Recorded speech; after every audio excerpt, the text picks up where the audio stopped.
April 8th, 2021. From El Cajon, California, this is episode 230 of You Can Bet on That. Hi, everybody. Welcome to You Can Bet on That, a podcast for the recreational gambler.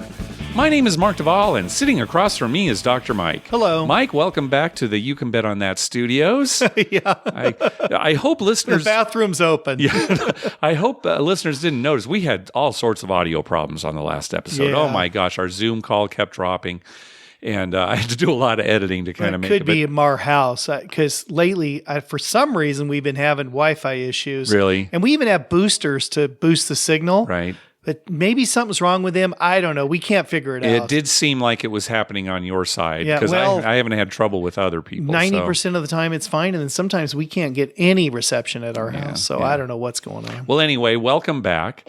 Longtime listeners probably know that even though we get free food at the casino, a lot of times we leave the casino so late that the only place that's open is the cafe, and we just don't want to spend the time sitting down, ordering, eating, that kind of thing. Yeah, because we're only alive for a fixed amount of time. Right. And waiting for food is wasting time. Yeah, exactly. We could still be at the table. Right. So what we usually do is we drive through some kind of fast food place on the drive home. And a lot of times it is Jack in the Box. We've talked about how the Jack in the Box in Escondido, which is a city very close to Harrah's, Southern California, the Jack in the Box on the main drag there is very efficient. The food's good. It's hot. I don't know how they do it so quickly. Yeah, they're great. And it's usually the only thing open. That's the other thing too, right? It's like 24 hours. Right. There's a few taco places that are open, but that's hard to eat when you're driving. You know? Especially, the rolled tacos are hard to eat. Especially when you got the salsa that you're trying to pour over the top. Yeah. Right. Well, we left the casino here recently earlier than usual, so we thought, we're going to have our choice of different places to go. But as we're driving through Escondido, the lines at these fast food joints were just huge. First it was Taco Bell, huge line. Yeah. Line out into the street. Yeah. That's how long it was. So we kept driving and driving. Finally, we said, let's just get on the freeway. We'll decide what we're going to do. And we said, hey, let's go to this Jack in the Box that's very close to where our friend Dave used to have his poker tournaments. Right? And it's about halfway home on our freeway drive. Yeah, and there's never anybody there. No. Right? And so we go through. So we pull up there and it's like, there are a few people in line. I don't know. There were like 5 cars, something like that. There were like at least 4 in front of us. Yeah. It's like, big deal. How long were we in that line? Mark, we were in that line for about 50 minutes. It was 50 minutes. Crazy. I started, after like 5 minutes, I'm like, we haven't moved. And then 2 cars pulled up behind us. Yeah. So we were kind of blocked in. And I'm starting to look at the clock. Okay, we've been here 5 minutes, and it was 50 minutes. And it's one of those lines where you can't drive out of it, right? You're stuck. There's a wall. There's a building on one side and a wall on the other. And we're assuming, it's like one order got messed up or whatever. It's going to be faster to just sit here. We're certainly not going to get out of the car and ask people to back up or whatever. It'll eventually go through. Oh my gosh, absolutely terrible. So here we were actually leaving the casino a little earlier than, hey, we're going to get home at a decent time. Right. We got home about the same time. I got home, and the first thing I did is tell my wife the whole story, how the night went, which wasn't real good. That's right. It was another loser. And, how somebody yelled at me, and how we drove home and then had to wait for 50 stinking minutes in a Jack in the Box line to get, what'd we get? A few tacos. Yeah, tacos, a couple of sandwiches. That was basically it. Nothing extravagant, nothing weird. And a funny thing too, the people directly in front of us, it looked like they pulled up, got their food and pulled away and never paid. Yeah, well, it was the opposite, Mike. It looked like they paid but never got any food. Wasn't that it? No. It was that. Okay. It was that they. I like my story better, but you might be right. No, remember that we were watching, and there was never any money exchange. That's true. Just they were at the window for like what seemed like 5 minutes. Yeah, and then all of a sudden she hands them a bag and they drive off. You're right, because I was now you're right, because I was thinking, maybe they're giving it to you for free, right? Because of the wait, such a long right? wait. Yeah. Well, maybe they said something And she did give it to him for free. We didn't say anything. We just like, oh, okay. And, and she apologized too. Oh, sorry for the long wait. What could have gone on? What can go on at, 2 a.m. at Jack in the Box to make you wait 50 minutes in line? 50 minutes. All right. I was fuming. I was so mad. And it was one of those odd times where I had come and picked you up at your house. Oh, yeah, that's right. So I had to drive you home. That's right. Which is past my house, and then drive backwards to my house. That's right. So you were gonna be out even longer than normal. That's right. All right. Well, let's kind of move into gambling a little bit here. Why don't you tell the story about what happened this last week when one of our favorite waitresses came, and I don't know what you got, a water or a Coke or something. I got a water. All right, tell the story. Well, they come around, they take your order, and we had been drinking all night. And it was towards the end, and I thought, I just need a water to hydrate a little bit. I order a water. She brings my water back, and the game is going on. So I turn around and I put $5 on her tray. Yeah, you are always a very good tip. I mean, $5 for a water. And it's just a little bottle of water. Yeah, I always tip $5 no matter what ever I get. Yeah. So I give her $5. And I turn around because something's going on in the game. And she, is getting the water off her tray to put down in the rail below me. Yeah. And some woman walks by with her husband. And I turn around to, acknowledge the waitress that thanks for the water. And the woman yells at me, "Tip the waitress." And she said it just like that. I mean, like, I already did. I gave her $5. Yeah. And poor Jessica, she was taken aback too, because she's like, oh my God, she apologized to me. I'm like, well, you don't have to apologize. You didn't do anything wrong. Yeah, because she knows you're a good tipper, right? Yeah. And she even says, she says, oh my God, that lady's yelling at you. You're like the best tipper I have. And I was like, why me? I don't know. Mark, why do people bump into my chair all the time? Why do they yell at me? See, I don't know why you got so upset, because all she's saying is tip the waitress. Yeah. It's a good thing. If she had said don't tip the waitress, then you could get mad. But Mike, she was just saying tip the waitress. I don't see anything wrong with that. Quite her tone.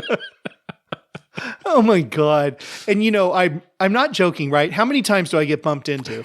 Yeah, it's true. I mean, it's all night long. No matter what seat I'm in, people run into the back of me. After a while, I'm like, what am I doing? I mean, I pushed in as far as it's true. It's not like you're really backed up kind of in the walkway. Just people, I don't know. They don't see you. But when they do see you, they like to talk to you. Yeah, people love to talk to me. Either nicely or rudely. It's like we're cursed. No, it's not we're cursed. It's me. Yeah, it's all me, Mark. No, it is. That's why we waited 50 minutes. Had you been with like your son and you stopped there, you would have been in and out like, the normal 2 minutes.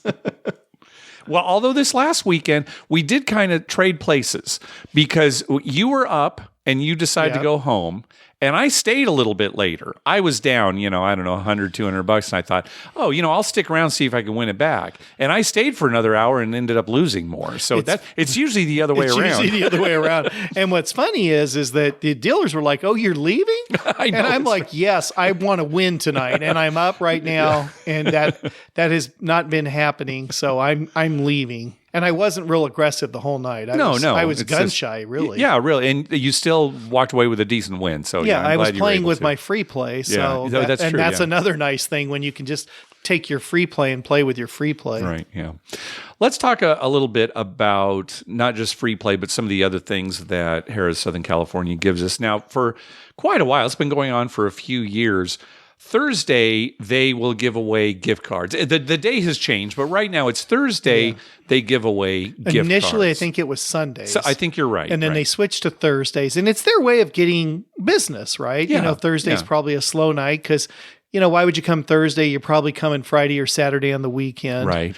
So they were trying to drum up business by, instead of your free play, you can get a gift card. Right. And the gift cards are like TJ Maxx and Marshall's, Home Goods, but sometimes it's like Amazon, which you can use quite a bit, a Starbucks, which both of our wives like quite a bit, right. Home Depot things cards, like that. Yeah. Some of them, Amazon card. I mean, everybody you can use that anywhere, right? Well, it used to be what you'd do is you'd go in and you would show your player's card and your ID, at the promotions desk, and then they would give you a gift card, or sometimes they'd have to give you several gift cards because of the denominations. Right. You know, I that think kind of 100 thing. was the most they had. Yeah, something like hundreds that. and 50s and 25s. But starting a couple months ago, they changed it so it was electronic gift cards. So instead, what you would do is you would slide your card at the kiosk, and you would select gift card, and then within like 5 days or something, you'd get an email with the electronic gift card, and then you could use it that way. Right. It's funny how that is too, because they say 7 to 10 days. Some days it comes like, you slide it Thursday and it's there by Saturday. And then other times I've had to ask, when's it coming? And it's like, okay, well, tomorrow's the 10th day. Yeah. 10 business days. Yeah. So it's like, tomorrow's the 10th day. It'll be here tomorrow. And sure enough, it's always come within that 10 day. But it's so weird how some weeks it's right there and the next week it's not. Yeah.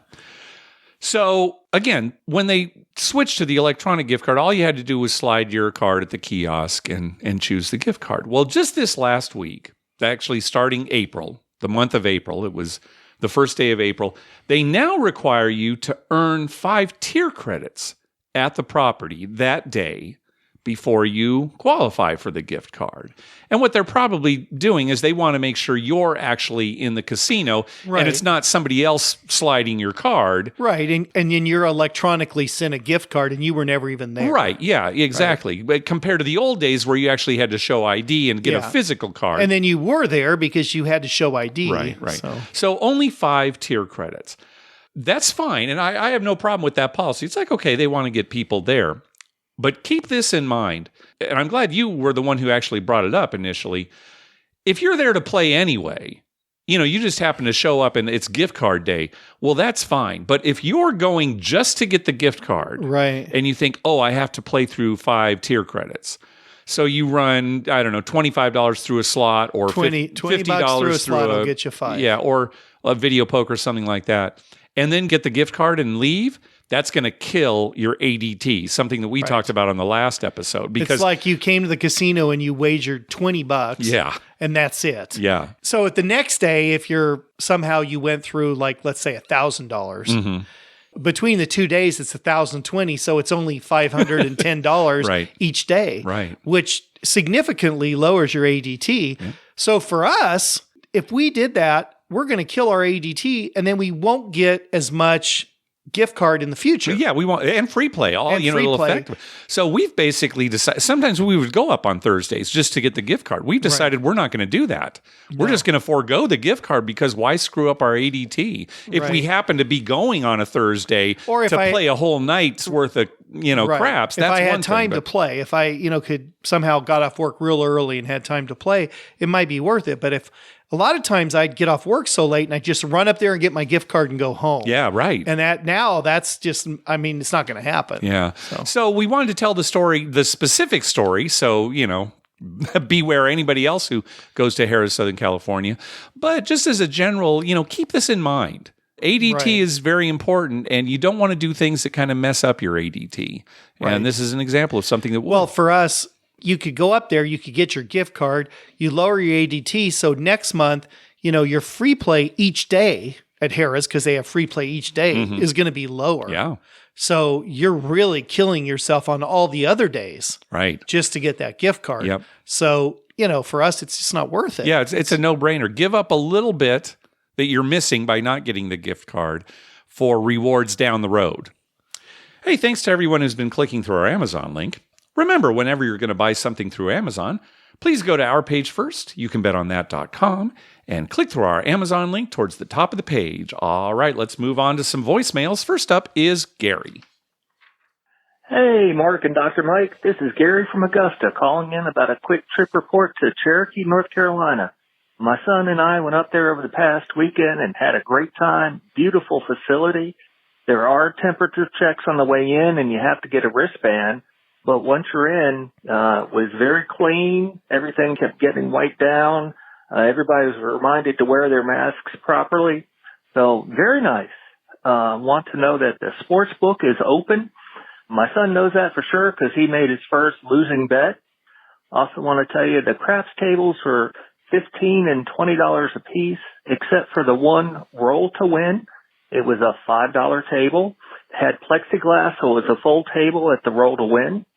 They also had 2 shoot-to-win tables, $5 a piece. One was near the sports book. The other one was the last machine before you entered the new construction zone where they're building onto the casino. I played them all. I think they're all broken because I didn't win on any of them. Got to figure that one out. On the road to win, I did play with a guy that was betting the don't, and he was loudly cheering for those sevens to come up and cheering every time one of them did. I thought that was pretty bad form, but whatever, he enjoyed. I spent a lot of time on the roulette table, managed to eke out a small win there, but I did see a guy come up buying for 20. He put about $20, $25 on the 19, and it hit 3 out of the next 4 rolls. So he wasn't there long, but he left very happy. Like the show, hope you guys keep it up, and I look forward to your next episode. Thanks a lot. Yeah, Bye. thanks for the report, Gary. That's a pretty nice roulette win. Yeah, Jeez. Exactly. Boy, 3 out of 4 times is boom, yeah. and then hit the On road. 19, who could guess that? No Mark? one, Mike. No I mean, one. who would guess 19? If I had to ask you what number is going to come up 3 out of 4 times the most, well, it would be what? 6. 6, of course. What am I thinking? It'd be It'd 6. be 6. Certainly not 19. No, 19. It's not even a question. Now, I'm not making excuses for this don't player, but it's shoot to win. Sometimes you've got novices or, maybe they don't know the game and maybe that's how the person learned it and is not realizing that they shouldn't cheer. Probably not. It's probably just a jerk. Probably just a jerk. Right? If you are kind of learning the game, oh, good. This is how I won. And He probably thinks nobody can hear him through the plexiglass. That's the other. Oh, they can't hear me. It's not like I'm at a real table. Right. No, I know exactly what that guy's thinking, Mark. He's thinking these other idiots should be betting the don't just like me. Right. That's what's going through a don't player's head. Is that right? Yeah. Is that right?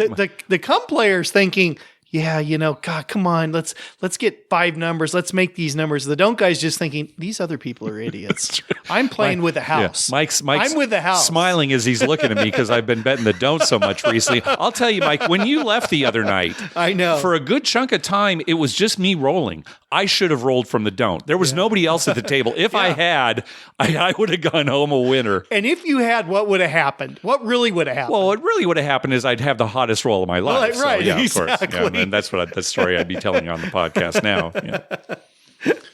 All right, next call. Hi, Mike and Mark. This is Eric from Upland, California.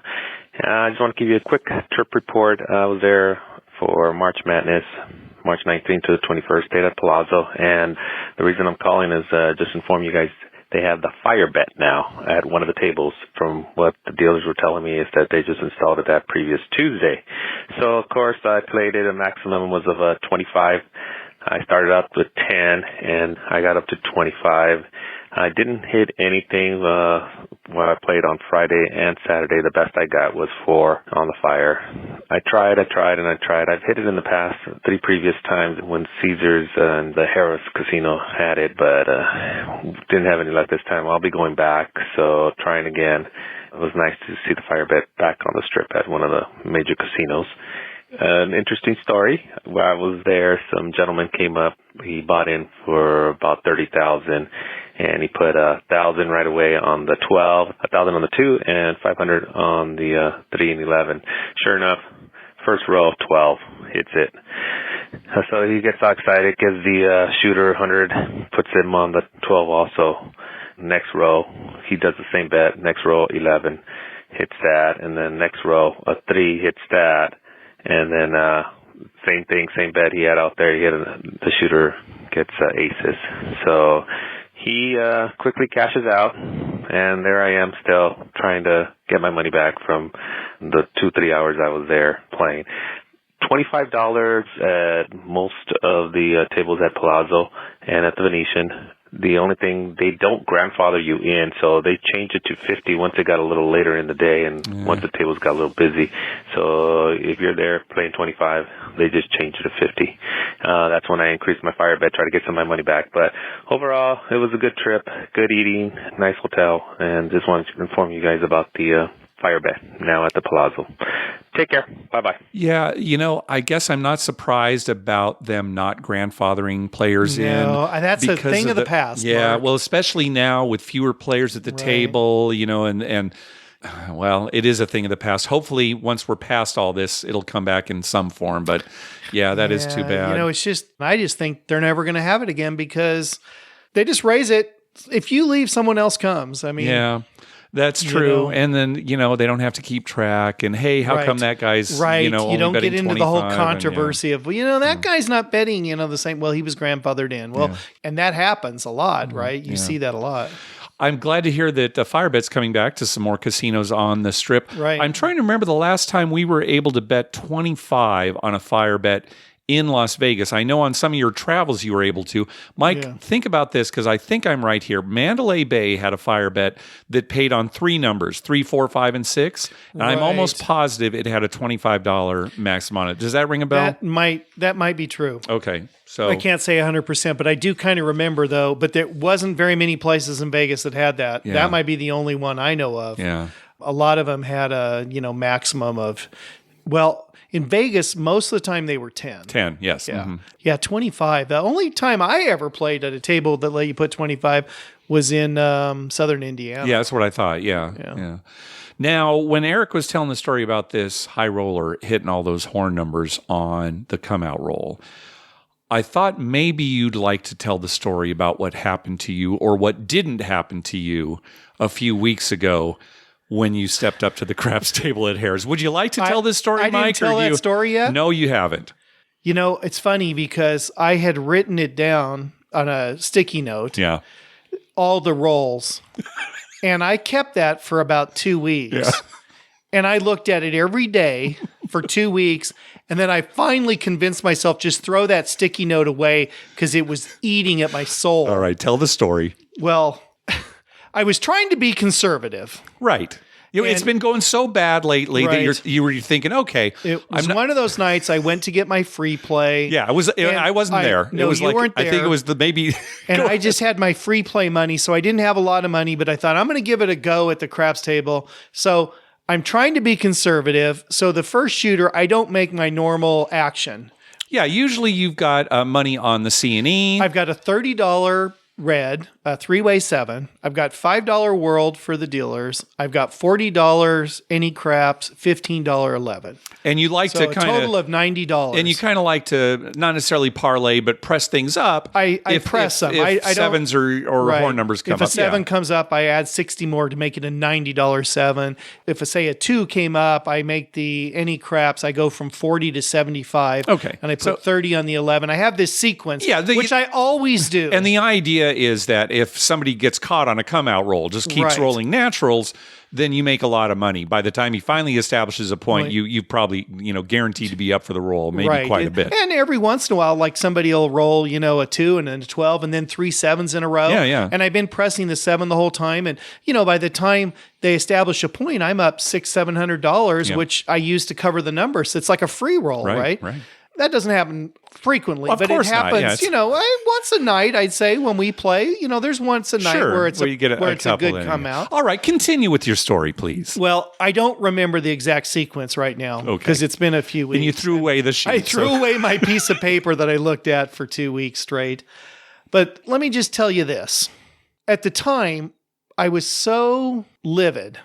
And the dealer, the first roll was a 2. Right, and you've got no money out in the center. First roll's a 2, right? And the dealer looks at me and is like, "Oh, Mike, you missed your." I said, "I know, but it's okay." And the next roll's like a 12, and it basically was about 6 or 7 craps numbers, 2 11s, and a bunch of 7s. And when I got home, I wrote down the exact sequence because it was fresh in my mind, and I figured out, what I would have bet initially and what I would have raised to each time. I mean, I do the same thing, so it wasn't like I embellished it or anything. Yeah, it was just my normal sequence of betting, and I had the 7 up to the max when he made the last 7, which is $600. On the 3-way red, right? 3-way red, right? And, I had I don't know what I had, 600 or something on craps and several hundred on 11 or anything. Anyway, the bottom line is, had I made my normal bet And had she rolled the exact same sequence of numbers, right. I would have ended up, when she made her point of 8, Established her point when of 8. she established her point of 8, I would have been $9,240 ahead. $9,240 ahead. Yeah. For the roll, starting with $90. And I was playing my free play. So, I mean, I would have probably just cashed out and gone home. Yeah, it was a weeknight, right? I wasn't there. No, it was a weeknight. I just went to get my free play and I thought, well, I better play a little bit. And instead, I sat there and watched her roll all this stuff. And, after the first 3 or 4, I'm like, well, I'm not going to bet it now, right? Of course. The dealer's like, oh, yeah. No, she kept making them and making them. And everyone was like giggling because it was like, oh my God, he missed all this. Then she establishes an 8. So I didn't even have a line bet. All right. So I just placed the 8 and I placed the 6 and she 7'd. So I end up losing $120 of my 400 or whatever it was instead of making 9,000.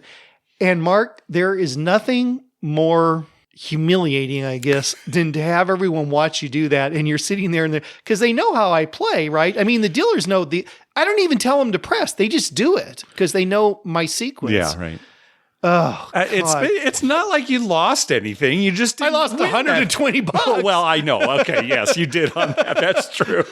Right. And, the rolls might have been different if you'd made the bets and right, the pacing. It might have thrown the sequencing off or something.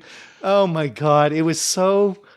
I looked at that paper I had it in my wallet. I know. I'd take it out every day and look at it and think to myself, you idiot. What has happened to me, Mark? I've become the biggest wuss. It's true. Is this what happens when you turn, your 60s? Yeah, I think that's 60s? Probably it. Yeah, you're starting to lose it. Yeah, you have no control over it. Don't worry. Yeah, it's a natural event, right? It's just a natural the way things go. That's part of maturing as you get into your golden years. I'll be complaining about, all kinds of weird stuff here pretty soon. All right. Well, I'm glad you finally got that story off your chest on the podcast. I didn't really want to think about that ever again. Yeah, well, I thought I had to bring it up after Eric told this story. So. Yeah. Oh man, that was.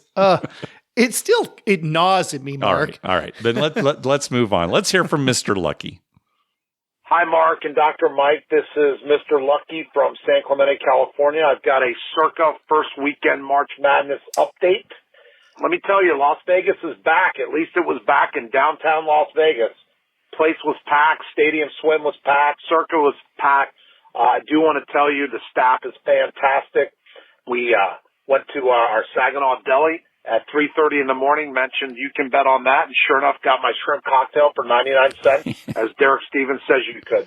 Nice. I do want to let you know 2 funny stories. One, we bet several of the games, did really, really well. The late game was Abilene Christian University, 14 seed against Texas 3 seed. We'd had a few cocktails, and Bobby Buckets convinced me and him to bet $5,000 on Abilene Christian plus the points.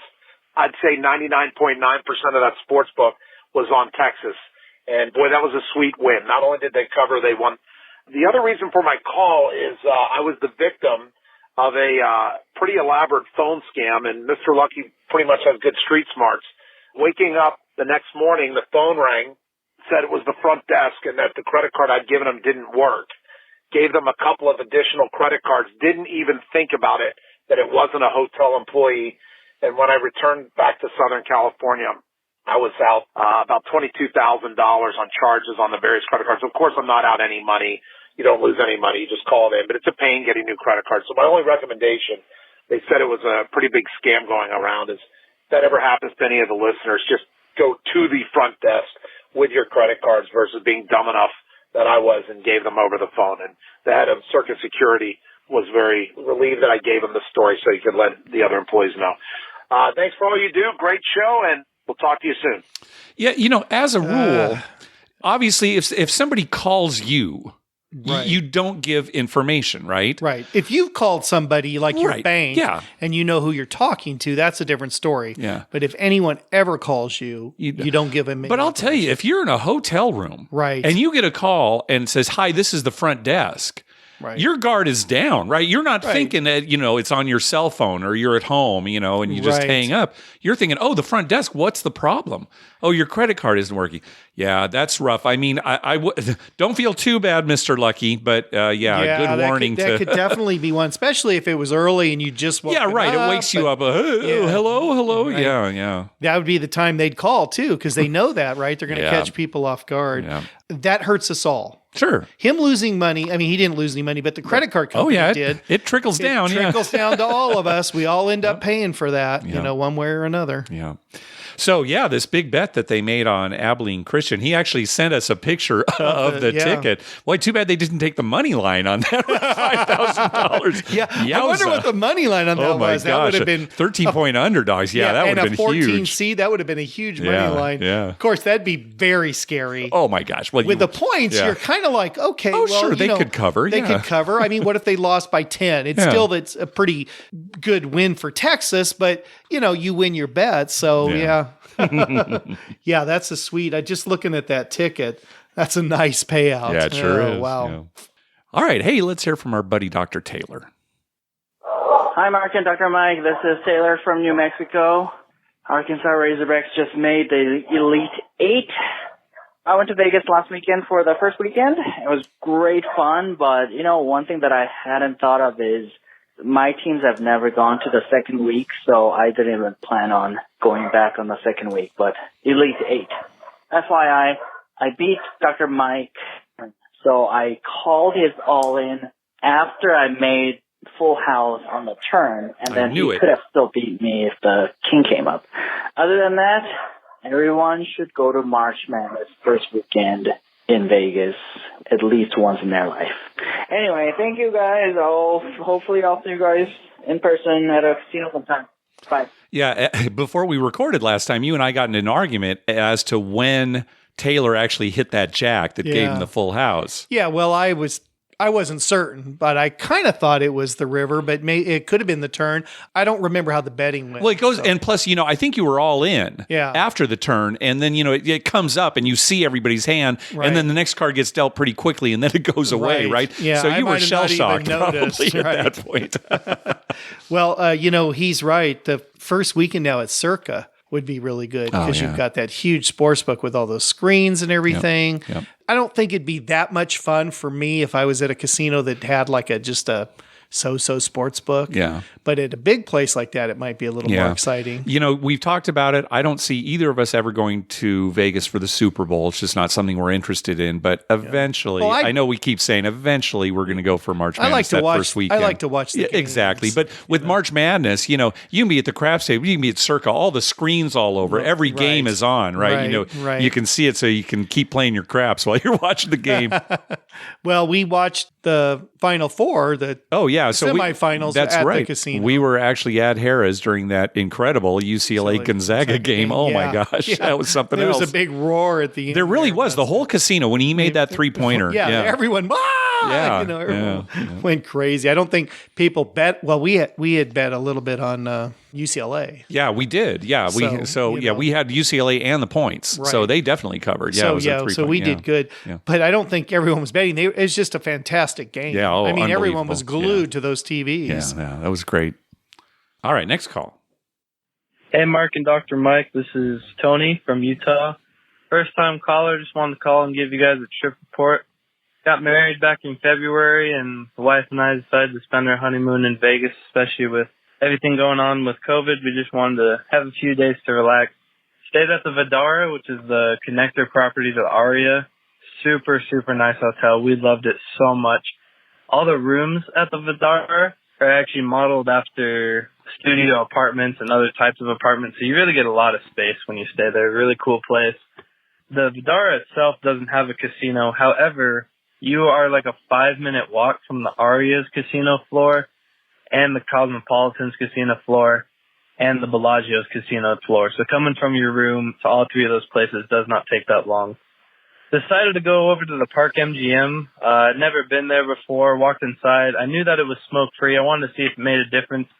Really was a really nice casino inside of there. I know some people kind of have a hang-up about it because it used to be the Monte Carlo and they don't like how it looks now, but I loved it so much. Played a little bit of bubble craps. A little funny story. I was sitting at the craps machine. I was going up and down. And then some random guy just walks on the other side of the machine. He looks at me and says, "Hey, man, let's make this money." I was like, all right, it's kind of a cold machine right now, not doing great. He sits down and he hit 4 points in a row. I mean, we were just winning over and over again. And then he makes money. He stands up, looks at me and says, "Hey, have a nice day. Thanks for that," and walks away. And I just thought that was so funny. I think that's just like the greatest. That's just what I love going to the casino for, is just meeting fun people, just having fun together and just getting to have those moments. Played a little video poker too, and then I had never played Pai Gow before, so I walked over to a face-up Pai Gow table. Super fun game. I love Pai Gow Poker, actually. I think it's one of my new favorite games. I love the pace of it. Definitely want to play it a little bit more. So my question to you, I'm a young man, haven't spent much time in the casino, and I just wanted to ask you, what do you think are some good tips for first-time or kind of more new to the game Pai Gow players? What are some strategies you think that work the best? And then also, what are some etiquette things that you really wish young players know before they get to the table? Loved it there. Made sure I gave my dealer a nice tip. Only played for about a half an hour. It was a $25 table. Only had $130. Still lasted for me for about 45 minutes. Loved it. Thank you guys so much. Love the show. Hope you have a great day. See ya. Hope to call you later. Bye. Yeah, good. Thanks. The Vdara, when they were building it, the intent was to sell a lot of those rooms, well, as condos. Not rooms, but actually that was the idea. They were going to be condos. And then the financial crisis hit, I don't know, around 2008, something like that.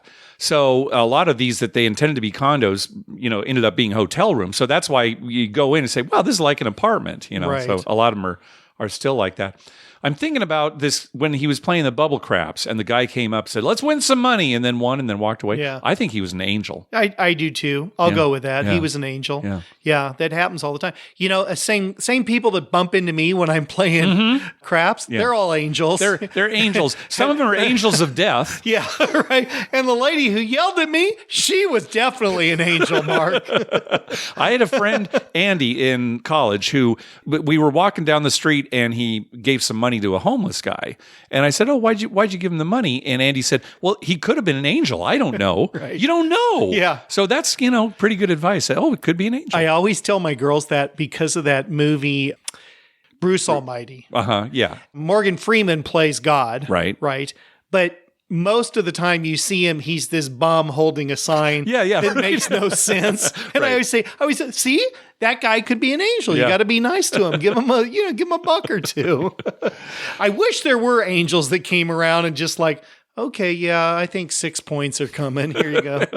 Let us know ahead of time. Yeah. Let me ask you, are you an angel? Because I need to know that if this is if true. you're an or not. angel, I'd like to increase my betting. Yeah, right. Yeah, let's talk about Pai Gow Poker. So Tony said that he was playing face-up Pai Gow Poker.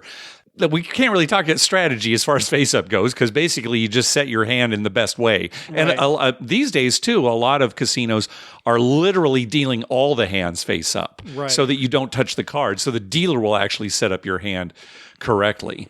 But if you're talking about regular Pai Gow Poker, that is where you set the hand before you see the dealer's hand, I guess we do have some recommendations. First, if it's a game where they collect the VIG, and a lot of them still are, be prepared for that. In regular, normal Pai Gow Poker, when you win a hand, the casino charges you 5% of whatever you bet. So if you made a $100 bet and you win, they collect $5 from you. Right. So be prepared to give them the VIG. Sometimes it's, $1.25, or, you may actually have some change out there.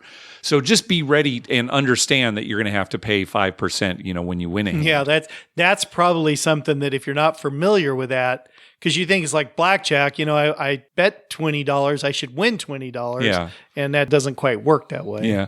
But, Kind of like blackjack, don't chastise somebody for the way they played their hand. Right. Because sometimes, it turns out if they'd played it differently, maybe they would have won instead of pushed or pushed instead of lost. There are a few hands mostly dealing with like two pair, whether to play a pair and a pair or two pair behind, something on top. And, sometimes it can go either way. Right. Those are the most common ones where you need to learn strategy is is when do you keep the 2-pair in the 5-card hand, and when do you split it up so you play one of the pairs in the 2-card hand? You can find plenty of advice on the internet. If you're actually interested in a book, this book's like 30 years old, but it's still very good. It's called Optimal Strategy for Pai Gow Poker. It's a book by Stanford Wong. And, he goes through virtually every single possible hand and how you could play it. Now, keep in mind, there's no perfect strategy because it will depend on what the house weight is for the casino. Right. The dealers are instructed on how to play their hands, and that can vary from casino to casino. It can vary quite a bit sometimes. Yeah, so, keep that in mind. And finally, we'd say tip. It's glad to hear that you were tipping, Tony. Pai Gow poker players don't tip as often as a lot of other players. Well, there are a lot of pushes. There are a lot of pushes, but even so, you see way more people tipping at blackjack, even craps. Right. But Pai Gow poker, you just don't see it that much. And all you have to do is, put a buck in front of your bet for them. They won't charge the vig for like $1 tip, on the dealer bet, something like that. So yeah, be sure to tip. Otherwise, there's not too many things you can do etiquette-wise that are wrong in Pai Gow. Everyone's playing against the dealer, so you can root for whatever you want. Yeah. You can look at other people's cards most of the time. If you've already set your hand, they generally will let you look at. You can lean over and look at somebody else's hand, that kind of thing. We've been at tables where somebody will say, I got the joker, so everyone knows the dealer doesn't have a joker. Yeah, that's true, yeah. And they don't really frown No, on they that. don't, because again, they're taking this 5%. Right? So, even if you do know a little information, anything else you'll probably learn at the table. Like there are some games where all the cards have to be dealt out and they have to verify that, there are 4 left. You can't touch your cards till the dealer says, okay, even though they might be right in front of you. Things like that That's you'll learn. Pretty consistent in But, most you'll of find those. out quickly, yeah. And it is a fun game. Oh, it's Pai Gow's fun. It's great for just sitting and drinking. Yeah. Right. That's like Tim Lawson. Push, drink. Yeah. So, if you want to make your couple $100 last a long time, even at a $25 table, you can at Pai Gow with a little bit of luck. Yeah. Yeah. All right. Let's hear from our buddy Marty. Mark and Dr. Mike, how you doing? It's Marty from Reno. Been a long time since I called in. Hey, just a quick little update from Reno. Things are finally getting back to almost normal here after the pandemic. Hit up the Row, which is the El Dorado and Silver Legacy, the Nugget, which is over in Sparks, and the Pepper Mill, all in the last week. Full, all tables open. I think a lot of this is March Madness people in town. But again, it's good to see, all the tables open, all the pits open on Friday, Saturday, Sunday anyway. Hey, little tip for those craps players coming to Reno. At the El Dorado, they have pretty typical, they have your 3 on an end at the dice table, but they actually put a piece of paper towel or a napkin down in the 2 spots next to sticks. So one right and one left of stick. And they reserve those spots for 7 stars players. So if you walk up to the table and they say, hey, the table's full, if you happen to be a 7 stars, just let them know, say, hey, I'm a 7 stars, and they squeeze you in. So they put 4 on an end if you're 7 stars. The tables are still $10 to $25 minimums, 3, 4, 5 times odds everywhere here, but it's pretty sweet that they're actually, making kind of a special rule to get the 7 stars on the table. Anyway, love the show, guys. Talk to you later.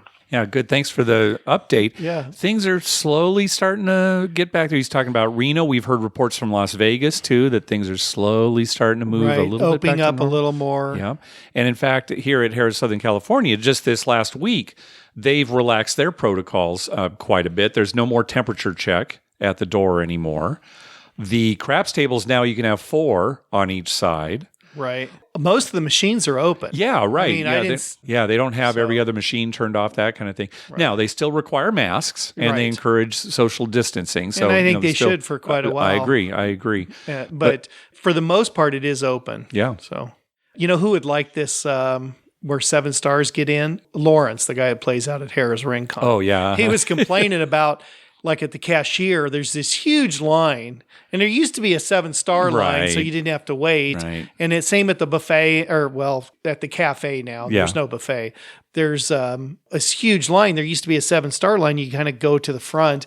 He would love that he could get on a craps table. Yeah, well, that's pretty typical of a lot of casinos. They've done away with the special lines for the higher tiers, Right. just because it's sort of not practical anymore. If you still had those lines, you could just have 7 stars people going in and nobody else, ever getting called. So I can kind of understand it. Yeah, Eventually, especially those at will a come cafe back. when you're only seating half the tables Right. or something. I mean, a regular person might never get in, right? Yeah. I wonder when buffets are coming back, Mark. Yeah, the good question, Mike. If you're talking about casino buffets, I don't know, because in the olden days, they used to be a loss leader, right? It was just to get people in there, and it was also to feed them fast and get them back onto the tables. Sure. And now, the casinos are so concerned about every single thing making money. They've forgotten about loss leaders. On top of that, the pandemic, I don't know. I think it's going to be a while. May never come back. Yeah. And, you can't really have a buffet where you get served, where there's somebody behind there saying, and you say, oh, I need potatoes, and they scoop Kind of like a cafeteria kind of a thing. Yeah, like a cafeteria. Yeah. I mean, it would be cost prohibitive. It'd be so expensive to have 30 employees back there all the time. Yeah, and some places have kind of toyed with the concept of it's just all you can eat. Just keep ordering from the waiter or waitress, and even that's not like, nobody. That would be hard. Yeah. And packaging stuff. So Yeah. it's not open like there's a thing of potatoes, but it's in a bowl and it's covered with cellophane. Yeah. That would be cost prohibitive. I think they are doing that at Wicked Spoon, at Cosmopolitan, which it actually was kind of always that way. It was the individual portions. So I believe they're back running again. So, in some ways they'll come back. At Caesars Right, had that was a lot big of one. individual portions right. too. Not all of it, but a lot of it was. But when if you and I went to a buffet, we weren't looking for a high-end buffet. I mean, we've been to them before, but we just want to get in and out. Like that one at Planet Hollywood, I love going to that buffet because, it's downstairs, you get in, you get what you want, and you leave. Right. They even had serve yourself drinks, which is my favorite. So, you're you right. like the fact that you don't have to wait for a drink. I don't want to wait for any. We were talking earlier in the show that just, okay, let's go home. Oh, should we stop at the cafe and eat? No, Mark, that's torture. You waited 50 minutes for a taco at Jack in the Box. I think that should have. I'm a hypocrite. That should have changed your whole outlook on life. Yeah. You should have been at the end. You should have said, "Hey, this wasn't that bad. 50 you're minutes. right. That's not that bad." I'll take it. All right, a little more information on Reno. Let's hear from Julio. Hello, guys. This is Julio from the Bay Area. Just came back from Reno. Wanted to give you guys a quick update. I went over to the new properties that Caesar bought out. Was the Silver Legacy, El Dorado, and Circus Circus. Just a couple quick things. Circus Circus no longer has table games. It's all slots. And these casinos were pretty packed. They say they're at 50% full now, but they're pretty packed. And craps tables were minimum $50 at the Silver Legacy. A little bit out of my price range. El Dorado was, I believe, $25. Almost all the blackjack tables were either $50 or $25. Definitely single deck was $50, and almost all the tables were blackjack 6 to 5. So it wasn't that great. And they still haven't been able to transfer your Vegas points from Caesars to Reno or something like that. So everything would be transferable in June, they said. So whatever you're earning in Vegas, it's for Vegas, and whatever is for Reno is Reno. But I do want to also talk to you guys about something that I experienced at the craps table. It's happened to me before, but I just think it's almost funny when it happens to me. Everybody was 7-ing out. It was just a bad roll after bad roll. So I decided to go dark side on the don't pass line. After a few numbers, I keep putting up the numbers. So I have like a 4, a 5, and a 6. And I lay odds behind it as well. But the guy who rolled, he ends up rolling each of my numbers, kills each of my numbers. I figured maybe he's a hot roller, finally a hot roller. So I placed all the numbers to see if I could get some money back. And he immediately 7s out. The craps dealer looks at me and says, "Man, that was a rough one." He told me that's what I call a dice chokehold. I figured that's a good name for it, dice chokehold. When I lost all my don't come bets Then I flip back to the place bets, and he sevens out immediately. So, anyways, you guys have a good one. Keep up the good work. Dice chokehold. I like that I like name. that. Anybody who has ever switched in the middle of a roll, either started on the don't and went to the pass or vice versa, has fallen victim to that. It's like, oh, it's going terrible. And as soon as I switch over, then it changes. But remember a couple of weeks ago when I switched? Yeah. Hey, attention, everybody. Mike was betting on the don't. And that is the first time on one shooter. Correct. I bet the don't because it was going so bad. And that was the first time I've done that probably in over 10 years. It's very possible, yeah.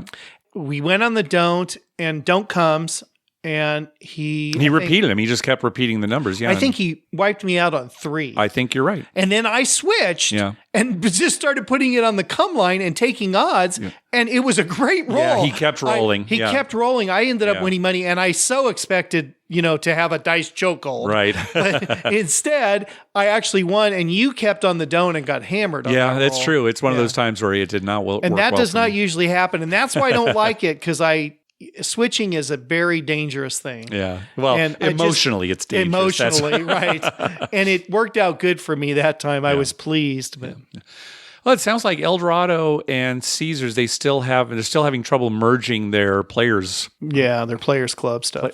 So hopefully that won't take, what did he say? Something like June. So I guess you'd think it'd be something they would have, what do I know? Anyway, beware that, if you've earned points at one or the other, you might not be able to spend them everywhere yet. The way I see it, a lot of this has to do with, computers, and it'll just never happen. Okay. I mean, it's impossible for a computer to coordinate anything. Okay. All right. Keep in mind the computers are the reason we have this podcast. And exactly. You made my point right there, Mark. Think of how good this would be if we didn't have computers. It boggles my mind. They have all these IT people, and still it's all screwed up. It's very difficult, Mike. It's hard, all right? It's like rolling an 8. How hard is it? Come on. It shouldn't be that hard. I mean, you can make a 9 right back. But, you can roll all night and not roll an 8. It's ridiculous. I can't figure it out. All right. Last call. Hey, Mark and Dr. Mike. It's Bert from Virginia again. The missus and I just got back from a 4-day junket to Biloxi, Mississippi. Not sure if you guys have ever been there, but it was actually surprising. We flew down with Caesars Rewards, stayed at Harrah's Gulf Coast. Pretty small casino there, but they put me up. Nice room, great pool. Went and checked out the Golden Nugget. Pretty nice, but the one that surprised me was the Palace. What a nice casino. Completely smoke-free, which was just fantastic. Beautiful casino, pretty large. They have that new digital craps table where no chips, where you're playing on the pads and the sort of semi-glass top. So that was kind of interesting. I think that was a $5 table. All the rest of their tables were, I think, $15. At Harrah's Gulf Coast was $15. Golden Nugget was $15. We went over to the Beau Rivage, which is the MGM property there. Beautiful property. Again, it was $15 there. So we only played craps at the Palace. Didn't win a nickel on my trip. Had some great food. If you ever get down there, the Half Shell Oyster House, oh my goodness, fantastic. Charbroiled oysters, amazing. Just a great trip. It's cool to have all the casinos there, and then the beach is, 50 yards away. There's the Gulf Beach, so you can hang out on the beach if you want. So just a fantastic trip. Since they flew me down, I'm always curious, how much should you play at the casino that brings you down? I'm not a huge player at Caesars, but got some free rooms in Vegas. I've gotten some comps and things, but not nearly a player like Dr. Mike. But they flew me down for free, so you can't beat that. But I'm always curious, what's reasonable to play there as opposed to wanting to check out some other casinos? Just looking for some insight on that. Enjoy the show. Look forward to hopefully catching up with you guys on a trip to Vegas at some point. Otherwise, I will be listening and talk to you guys soon. Yeah, thanks, Bert. That's a great question. How much play do you need to get, especially if they've flown you there? It's not just a free room, but flying. If there's no requirement, if up front they say, we're going to fly you down there and give you a room and you need to play X amount of whatever to qualify for that. Otherwise, you have to reimburse us for the room or flight or something. Then you have to play that. But if there's nothing stipulated, my advice is never, ever, ever feel obligated to gamble more there than you would if you were just on a regular trip. Yeah, look at the fine print. It might not give you a number, Right. but it might say something kind of vague like, if you don't provide a significant amount of play, we'll charge you, Yeah, a lot of times it says based on play. Yeah, right. And if it says that, you need to check with the host. Okay, what does that mean? Yeah, and if you've got a good host, you could say, hey, look, this is our first time in Biloxi. Right. We want to check out these other places, Right. but we appreciate you flying us here. What kind of play do you expect? If you got a good host, they'll let you know, okay, we need, this amount for this number of hours, that kind of thing. To have you back. Yeah. I don't think they'd penalize. I mean, I haven't heard of that. Maybe it happens, but I haven't heard of a casino penalizing somebody. Oh, you didn't play enough. But they might not send you another offer. Well, okay, those are two different things, right? Right. Either, hey, you've got to pay us right now, or on the other side, maybe they just, like you said, they won't just send you don't another an offer again. Yeah. But honestly, I've fallen into that trap before where they give you a bunch of stuff. Yeah. And they fly you out and you feel like you need to play there and yes. give them a lot of action, Mhm, right? Right. But don't exceed your set amount. So if you say, hey, I brought 1,000 and I'm not going to lose more than that, don't lose your 1,000 and say, oh, I got to give them some action. I'll go get Right. some more money. Right. That's just not a good policy. Yeah. I'd rather never be invited back Yeah. than to exceed my comfort zone. Yes. You know what I mean? Yeah. Very good. And yeah. I think people fall into that. I think I know I do. I feel like it depends. I should play there. Depends right? on your personality, right? Right. Some people say, "Oh, I really owe it to him." Others will think, I'm here already. Forget about it. But It's like when you go to a condo presentation, some people will sit through the whole thing because you feel like, well, I'm getting the Vegemite whatever sample at the end and I really should sit through this. And other people will be like, just give me that sample, I'm out of here, So yeah. I'm kind of a Vegemite sample, huh? Vegemite sample. I'm kind of the person that, feels obligated. Right, Yeah, they're right. giving me some Vegemite. I gotta stay and listen to this 4-hour presentation on something I'll never buy. I think I'll just say, keep your Vegemite, all right? For you, it'd have to be like a washing machine or something like that. Washing machine. Something I'm not going to actually buy for my household. No, something you need to be given. That's right. All right. Well, that's going to do it for this episode. We want to thank some people for some recurring PayPal donations. James, Kurt, and the Color Up YouTube channel featuring all sorts of craps video. If you haven't already checked that out, please do so. Hey, be sure to check out our TV listing showing all the gambling-related shows coming up within the next 2 weeks at youcanbetonThat.com/TV-listings or our list of gambling-related movies at youcanbetonThat.com/movies. We'd love to hear from you. Call our voicemail hotline at 951-292-4377.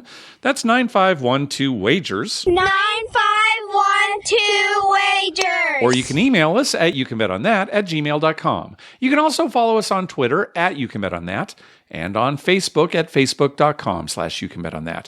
Finally, please go to your favorite podcast app and write a review of the show. We love getting your feedback. Dr. Mike. Are you glad baseball's here, Mark? Yeah, I've been enjoying it quite a bit. Yeah, I have too. I've been watching some games, but the Padres started off 3-0. Yeah. I thought, okay, Yeah, now first- they sit at 4-3. Yeah, oh now well. it's early, So early, and yeah. everything and that, but these last couple of games they have not looked good. They haven't been it's hitting, and now Tatis is hurt. All right, just relax. And I'm already in a depressed mood about that. Are we going to the casino this weekend? Maybe. We are. Maybe. No, we are. Maybe. I have to go and get my free play for sure. Exactly. And I'll probably, get yelled at and bumped into. And Yeah. Just smile, Mike. You're a lot prettier when you smile. Anyway, basketball season ended great. Yeah. College it was terrific. basketball. Yep. Mhm. And baseball's here. So we're in a happy zone as far as sports go. And hopefully we'll get to Biloxi. Hearing Bert talk about it and stuff. Yes. We really need We to keep talking about how Biloxi is like our one. And, Tim is going. I think he's going this month. If you want to make a last minute plans. Yeah, he's coming from, the Washington, D.C. area. He doesn't have that far to go. Well, all right. But still, still a jaunt. I don't know. It's just a little early. One day. for us. One day. Yeah. Maybe this October, I think we should do something. We'll plan if a not, trip. Here's coming if up, not yeah. there, maybe Vegas. Yeah, we'll plan again, something up coming soon. Especially if it opens up and things get back to normal. They're talking about California going back to somewhat normal by June 15th, Yeah, right? that'd be great. Yep. Yeah, except for mask. He said, he might open everything. And so if that's the case, the casino will be back to 6 people per side. Yep. And, When we can start making plans for a trip. Yeah, and then we should have a trip. When was the last time? Well, I'm answering my own question. You went there at Well, okay, but I mean, it wasn't a get together. It wasn't like, hey, listeners, meet us there. Yeah, it was just kind of secret trips. And when I went, it was a quick, in and out one day. Yeah. So we need to go for a whole weekend. Yeah. Stay there. Yeah, it's coming. All right, thanks for listening. Good night.